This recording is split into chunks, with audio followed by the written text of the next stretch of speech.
Well, hi, everybody. I'm Bill Whittle, and this is Afterburner. Well, for more than 3 years now, the man who entered the White House on a wave of hope and change has brought change with him, all right. Change in the form of economic chaos, incompetence, arrogance, and contempt for this country, its people, its allies, and its system of government. There is a wide and growing sense of despair in America today, a cloud of dismay that makes Jimmy Carter's malaise of the late 70s look like an utterly joyous romp in the park. So, where do we start with these merchants of despair? How about with David Axelrod, whose governing philosophy is pretty simple: don't let a crisis go to waste. The man who brought the filthy, corrupt, arm-twisting politics of South Side Chicago to Main Street, USA. A cynical, mean-spirited opportunist who knows that there's no path to victory for this president by running on his own record, and so time and time again reverts to race and class warfare. You know, the fat cats, the one percenters, evil bankers, racist tea partiers, the rich that don't pay their fair share, all of it. It's classic agitprop. It's Saul Alinsky, Frankfurt School tactics, and it has set a tone that has turned this country into a tribal battlefield and turned the president that should have been above all of this into the most divisive, petty, partisan hack that this republic has ever seen. Or what about Treasury Secretary Tim Geithner, a man who is either too stupid or too clever to pay his taxes on time, being placed in effective control of the world's largest economy?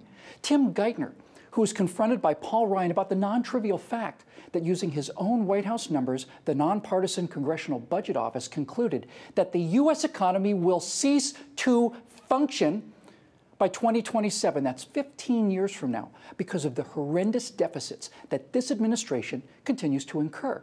He didn't deny it. He admitted they have no plans to do anything about it, and could only state with certainty to Representative Ryan that while the Obama administration has no plan whatsoever to avert the utter collapse of the U.S. economy, the one thing the people without a plan could agree on was that they didn't like Ryan's. Or shall we take Nancy Pelosi, who, when asked where the constitutional authority was to make Americans buy something they didn't want, simply replied, "You can't be serious." Nancy Pelosi, who, when asked about the specific details of the most sweeping, costly, complex, and ruinous legislation in American history, replied blandly that we'd have to pass the bill so we can find out what's in it. Or Harry Reid, who for 3 years now, 3 years, has simply chosen not to fulfill the most basic, routine function of the United States Senate. That would be passing a budget. Why? That's none of your business.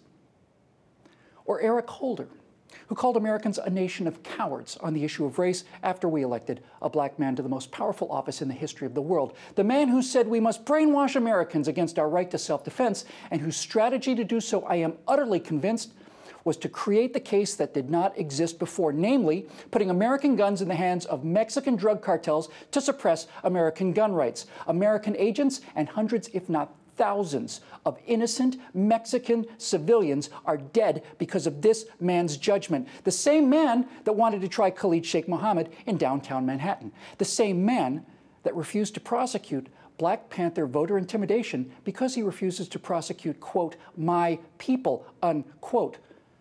We're all your people, Mr. Attorney General. The Black Panthers have put a bounty on an American citizen whose innocence was so compelling that the police didn't even press charges. We despair in America today because we now know how the law will be enforced in this country. It will be enforced racially. See, I'm not a coward, Mr. Attorney General, and you, sir, are the worst individual to ever hold that office. And what about the light worker? You know, the one, the Messiah. The man who told us he would stop the rise of the oceans. The man who can't finish a sentence without comparing himself to Lincoln or FDR, JFK, Jesus, Charlemagne, or Optimus Prime. The narcissist who wrote 2 autobiographies before he was 45.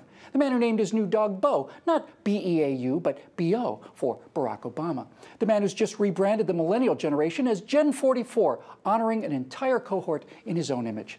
The man who claims his mother died because she couldn't afford health insurance, even though she actually had it. The man from a family on food stamps who nevertheless somehow managed to go to Columbia and Harvard. The man who edited the Harvard Law Review and never, actually wrote a law review. The man whose college transcripts are completely sealed. The man who refused to present his long-form birth certificate to the American people until 2 years after his election. The man whose political career got started in the living room of self-confessed domestic terrorist bomber Bill Ayers. The man who got a sweetheart deal on a house from convicted felon Tony Rezko. The man who won his first election by managing the release of the sealed divorce records of his opponent. The man whose privileged wife said she'd never been proud of her country in her entire life until his presidential bid. The man who sat through Reverend Wright's hate-filled, racist, anti-American sermons for 20 years. That's 1,000 Sundays without finding anything odious or repellent.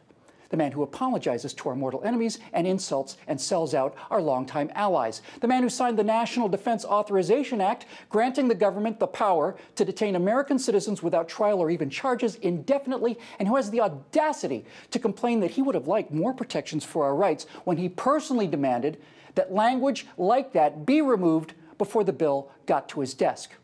The man who cancels oil pipelines and drilling permits so that he can have his ideologically driven green economy at the expense of regular Americans at the gas pump. The man that offered to lay down the missile shield that we have spent hundreds of billions of dollars and decades of hard, brilliant work so that he could get reelected. The man that confides in the KGB agent that commands the forces of our enemy, but who will not confide in the American people that elected him.